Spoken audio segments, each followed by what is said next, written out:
Hran't, we're here at EVN Media Fest 2022. We've been talking a lot about narratives, political narratives, narrative journalism. Post-war in Armenia, one of the narratives that has really developed is the need to advance scientific research in Armenia. You've been involved with that through the Gituj initiative. You're also the director of a scientific research lab, YerevaNN, which does machine learning research. In terms of machine learning and artificial intelligence, we often hear about the need for a national AI strategy that's been spoken about in Armenia as well. Can you talk about why countries need to have a national strategy for AI and what that means? I'm not sure I can answer this question for all countries.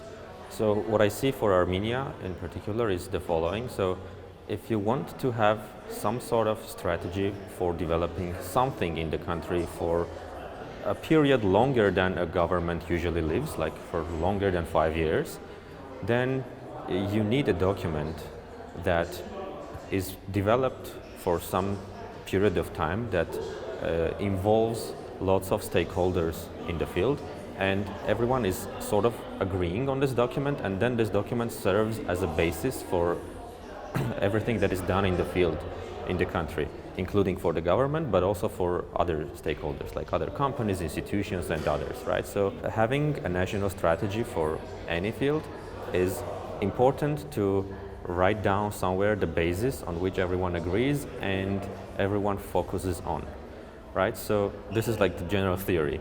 So one problem with this theory is that sometimes, again, these examples are from Armenia, we have strategies for different fields, but these strategies actually do not work because these strategies are not written with actions in mind, right? So one important characteristic of such strategies is that sometimes there are strategies without explicit budgeting information in them, right? So like we can have a strategy to become, I don't know, carbon free or whatever in 20 years, but we do not have budget to perform actions so that we can get to this goal. So this is an important problem in Armenia, and when we are talking about having a national strategy for AI, for example, we need to assure that this strategy is not only like a list of good wishes, but also includes commitments, including financial commitments from the government that will allow this strategy to be executed, right? And in this sense, if we really want to develop any field of science, including AI in Armenia, we need to have this document. And that's the proper way of requesting money, funding from the government budget, right? And there is another thing that is solved with this solution. It's the way government financing works in Armenia. If some entity or some project is being financed for several years with some budget, it's very hard to convince like Ministry of Finance to increase its budget, because otherwise you will have to explain why previously it didn't work or why those money were wasted before if you still need more money for that, right? It probably means that you did something wrong before if you need more money now. So the best way to convince everyone in the government that this is where you need to put more money is to have a strategic document that is agreed by the entire government, right? So that's another important tool for financial management of the country to allocate resources in the long term for a specific goal. So these are, I believe, pretty important reasons to have a strategy like that. Right. As one of the leaders of the AI space in Armenia, what do you see as important points to include in that document? So I think the biggest challenge we have in developing basically all fields of science in Armenia, and including computer science and AI, is that we need to have different ways to engage more people in the field. Okay, so we have Armenian scientists working in different countries at different ages, like we have full professors, we have PhDs, we have postdocs, and we need to have proper tools for them to be engaged and in ideal case to repatriate and to join Armenian institutions. The other thing that can be done is to develop such an ecosystem that will encourage not only Armenians, like other nationalities, so the scientists of other nationalities also can join these institutions and then work together. So I think that's the most important problem that needs to be addressed by the strategy. So this is a problem, this is not a solution, right? So in terms of solutions, there are a few ideas. For example, there is this repatriation grant program that is currently being implemented in its pilot version by Science Committee. So this can be scaled a lot, and a lot more money could be put in that direction.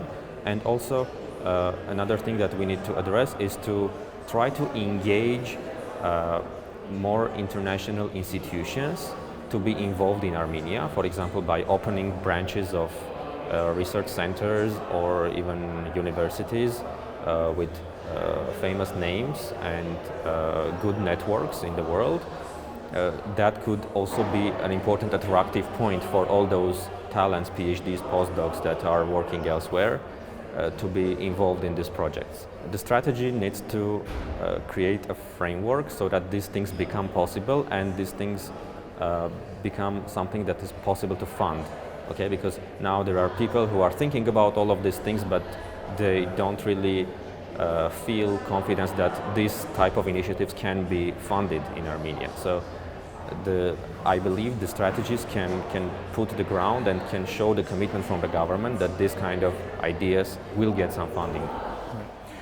Your organization, YerevaNN, has had a lot of success collaborating with institutions outside of Armenia. One of your partners, the University of Southern California, is the research groups there are ones that you've successfully collaborated on papers with. Is this a model that other scientific groups in Armenia can use to reach success in their fields? Absolutely, and it's not that we have invented this strategy. It has been done by many teams before, and the number of teams that are getting involved in such collaborations is only increasing. These European funding opportunities that are available through Horizon Europe program, they also sort of encourage this type of developments. Yes, and we need to encourage them more. Yeah, there is already some experience. It's probably not very well shared among everyone, so that not everyone knows how it works, but there are many ways to do that, and that's a very important point, because, like, again, if we're talking about engaging more scientists in Armenian ecosystem, one of the ways is to start to work with them while they are not in Armenia, by connecting students here to them, and maybe also not so students, right? Even also professors and researchers here, and then eventually this collaboration can create an atmosphere where these people can come for a month, for 2 months, for 3 months, and then before they fully repatriate. So this can become a strategy for bringing back these people. So that's one of the reasons YerevaNN is putting a lot of effort on this, because we work with many people from different countries, from US, from France, from even Arab Emirates. And the goal is that eventually they will see the possibility to move to Armenia and already have a network of students and researchers and team with whom they can work. And lastly, Hranт, if there is some of our compatriots outside of Armenia who are scientists who work in STEM fields and want to get involved in some of the things that you're talking about, how would you encourage them to take their first steps? What should they do?